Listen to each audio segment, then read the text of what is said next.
यूं तो नीति आयोग सरकार के थिंक टैंक के रूप में काम करता है। इसका पूरा नाम national institution for transforming India, जिसे शॉर्ट फॉर्म में नीति कहते हैं, यह साल 2015 में अस्तित्व में आया था।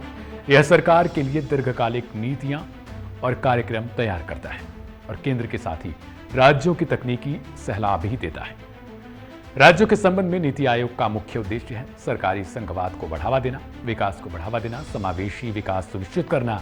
इसे सत्ता में आने के बाद मौजूदा प्रधानमंत्री नरेंद्र मोदी लेकर आए थे। लेकिन सवाल है कि नीति आयोग से पहले क्या कोई ऐसी योजना नहीं थी? जवाब है कि पूर्व प्रधानमंत्री नेहरू ने इससे पहले योजना आयोग बना चुके थे। नमस्कार, मेरा नाम है दिव्यांशु और आप देख रहे हैं वन इंडिया प्लस का एक खास सेगमेंट, नीति आयोग वर्सेस योजना आयोग। अब सवाल उठता है कि इन दोनों आयोग यानी नीति आयोग, योजना आयोग में अंतर क्या है? तो बिना किसी लाग लपेट के बताते हैं दोनों के बीच डिफरेंट क्या है।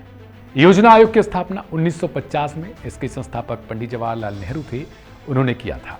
उस वक्त भारत आजाद हुआ था और उसके बाद भारत के सामने कई तरीके की चुनौतियां थी। देश के आर्थिक और सामाजिक विकास को प्रतिबंधित करने के लिए इसकी शुरुआत की गई। मुख्य रूप से पंचवर्षीय योजनाओं की तैयारी के माध्यम से आयोग का प्रारंभिक उद्देश्य देश के भौतिक और मानव संसाधनों का अधिक प्रभावी ढंग से उपयोग करके, उत्पादकता में वृद्धि करके और सभी के लिए अवसर प्रदान करके आम भारतीयों के जीवन स्तर में सुधार करना था। अब अगर दोनों के बीच शॉर्ट में अंतर समझ लेते हैं आप, क्योंकि बड़े फॉर्म में इन दोनों का अगर डिफरेंट देखेंगे तो बहुत सारी चीजें आती हैं। अब इसमें पहला आता है, नीतियों को राज्यों पर थोपने की क्षमता नहीं है। ये खासियत है नीति आयोग की। दूसरा इसी में है, एक थिंक टैंक और सलाहकार की तरह काम करना है। सरकार की नकदी वितरण नहीं होती है, इसमें राज्यों की भागीदारी पूरी तरीके से रहती है। जबकि अभी हम आपको योजना आयोग के बारे में बताएंगे, उसमें कितना डिफरेंट है वो आप साफ साफ देख सकते हैं।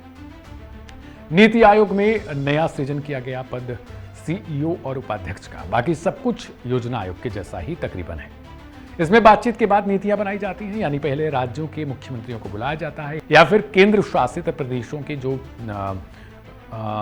उपराज्यपाल होते हैं उनको भी बुलाया जाता है और उनसे बातचीत की जाती है कि आखिर किस तरीके से नीतियां हमारी जो लागू हो चुकी हैं वो काम कर रही हैं या फिर कौन कौन सी नीतियां अभी जरूरी हैं।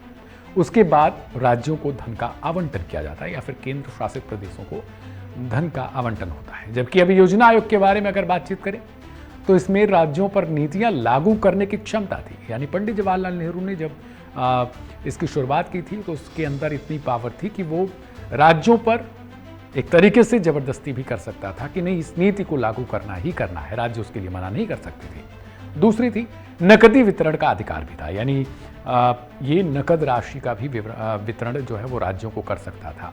योजना बनाने का औपचारिक मॉडल था ये एक तरीके से, यानी जो योजनाएं लागू करनी है।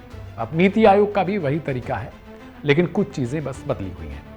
केवल बैठक का हिस्सा ही राज्य हो सकते थे। यानी आप अगर गौर करेंगे नीति आयोग का तो इसमें मुख्यमंत्री बैठक भी करते हैं प्रधानमंत्री के साथ और उसके बाद अपनी तरफ से वो राय मशविरा भी करते हैं। पांचवा है पूर्णकालिक सदस्य। एक सचिव होता है, इसमें एक उपाध्यक्ष होता था। और जबकि आप नीति आयोग, जैसा मैंने पहले बताया कि अगर नीति आयोग में देखेंगे तो नए नए पदों का सृजन किया गया, जैसे सीईओ और उपाध्यक्ष पद का। छठे पॉइंट पर बातचीत करेंगे तो पहले नीतियां बनाई जाती थी, फिर बातचीत की जाती है और फिर धन का आवंटन होता था। यानी नीति आयोग के उलट योजना आयोग में पहले मैंने बता दिया कि पावर भी थी इसमें, जो राज्यों को उनकी शक्तियां कम कर देता था। यानी जो कुछ करना है वो केंद्र यानी सेंट्रल गवर्नमेंट ही करती थी। पहले नीतियां खुद ही बना के तय कर लेती थी और उसके बाद राज्यों के साथ बैठक करती थी और राज्यों को बताते थे कि हम क्या करने वाले हैं।